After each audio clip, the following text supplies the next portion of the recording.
حضرت مرزا مظہر جانے جانا فرماتے ہیں کہ بارش ہوئی تھی تازی دلی میں تازی بارش ہوئی تھی. ایک بابا لکڑی کے جوتے پہنے کھڑا ہوں اللہ اللہ اللہ اسی کسے دے کچھ بھی نہیں لگ دے نہ کوئی ساڈا دردی. بابا مست ہو کے جا رہا اللہ اللہ کرتا جا رہا. ایک طوائف اپنے کوٹھے سے اتر کے تو سیڑھیوں پہ بیٹھی تھی, ساتھ اس کا یار بھی بیٹھا تھا.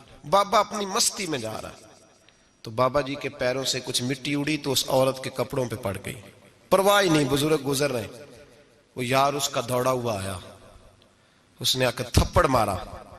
کا خیال نہیں سارے اس کے کپڑے آلودہ کر دیے, تو کدھر تیرا دماغ نہیں ٹھیک.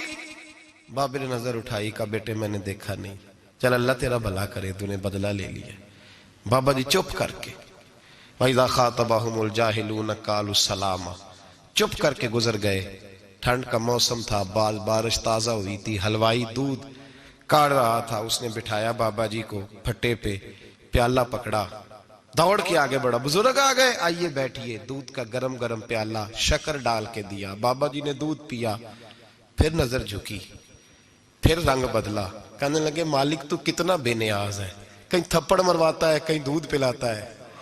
تیری بے نیازی ہے نا, ادھر تھپڑ مروایا یہاں دودھ پلایا, تو ہی جانتا ہے تیرے رنگ کیا ہے. ابھی بابا وہیں بیٹھا تھا, دوڑے آئے پیچھے سے لوگ, شور ہوا.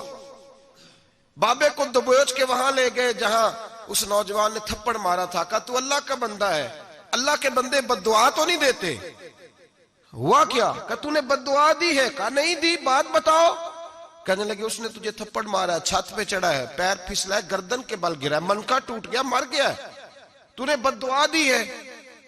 بابا جی کہنے لگے یار میں نے تو دوسرا لفظ بھی نہیں کہا, بھلا ہو کہہ کے گزرا ہوں, میں نے نہیں بد دعا دی.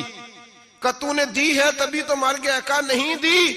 کہا بابا تو بزرگ آدمی ہے, سچ بول. تو بابا جی کہنے لگے سچ سنو. پھر میں آ رہا تھا, میرے پیروں سے مٹی اڑی, اس کے یار کے کپڑوں پہ پڑی, اسے برا لگا, اس نے مجھے مارا. جب اس نے مجھے مارا تو میں کوئی لاوارث تو نہیں تھا. جب اس نے مجھے مارا تو میں کوئی لاوارث تو نہیں تھا. مجھے دشمنوں نہ چھیڑو, میرا ہے کوئی جہاں میں ابھی پکار لوں گا, نہیں دور ہے مدینہ. اس نے مجھے مارا تو میں کوئی لاوارث تھا کہ میرا بدلہ کوئی نہ لیتا. اس نے مجھے مارا ہے تو میرے یار کو برا لگا تو اس نے اسے مار دیا ہے, میری تو غلطی کوئی نہیں. یاروں کا جھگڑا ہے, یہ تو دوستوں کا جھگڑا ہے, یہ تو یاروں کا جھگڑا ہے, کوئی غلطی نہیں میری, کوئی غلطی نہیں. خش جنہ قدر نہیں میرا, اے میرے صاحب نو وڈیاں, میں تے گلیاں دا روڑا کوڑا, میں گلیاں دا روڑا کوڑا, میں نو محل چڑھایا ہے سائیاں, میں نو محل چڑھایا ہے سائیاں. فرمایا اس نے مجھے لوارث سمجھا تھا کہ تھپڑ مار کے گزر جائے, میرا کو پوچھے گا ہی نہیں. میرے رسول پاک علیہ السلام کے بارے میں رب فرماتا ہے ابھی میں تو تیرے ہو تو وہ کافر کو سزا نہیں دیتا کہ تو موجود ہے.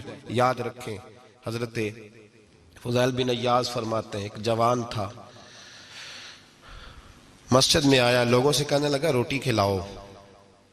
کسی نے توجہ نہ کی. اس نے کہا میں رب بتانے والا ہوں, میری طرف دیکھو تو صحیح. کسی شخص نے خیال ہی نہ کیا. پھر اس نے کہا یار تھوڑا سوچو.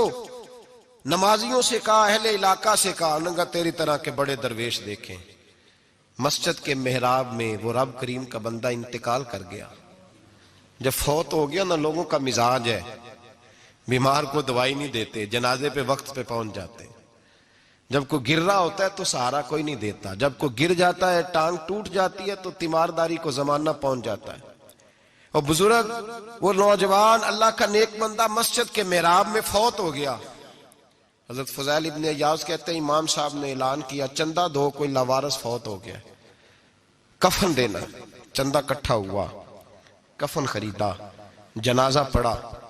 عشاء کے بعد دفن کر کے آئے. فجر کی نماز کے لیے جب امام اور مؤذن مسجد میں آئے تو چیخیں مارنے لگے, تڑپنے لگے, دور دور تک آوازیں پھیل گئی. دنیا دوڑی آئی, کیا ہوا؟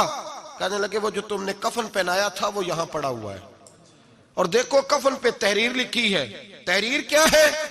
عرش کے مالک نے فرمایا میرے دوست نے روٹی مانگی تم نے دی نہیں, اس نے تمہیں میرے قریب کرنے کے لیے اپنی طرف توجہ کرائی, تم نے کی نہیں, اور میرا یار تمہارے کفن کا محتاج تھا, سنبھال کے رکھو اپنا کفن, میں نے اسے جنت کا لباس عطا فرما دیا, سنبھال کے رکھو. یہ کوئی لاوارثوں کا ٹولہ ہے؟ یاد رکھیں جو وارث والے ہیں، وارث والے ان کا رنگ اور ہے، جو ماننے والے ہیں ان کا مزاج اور ہے.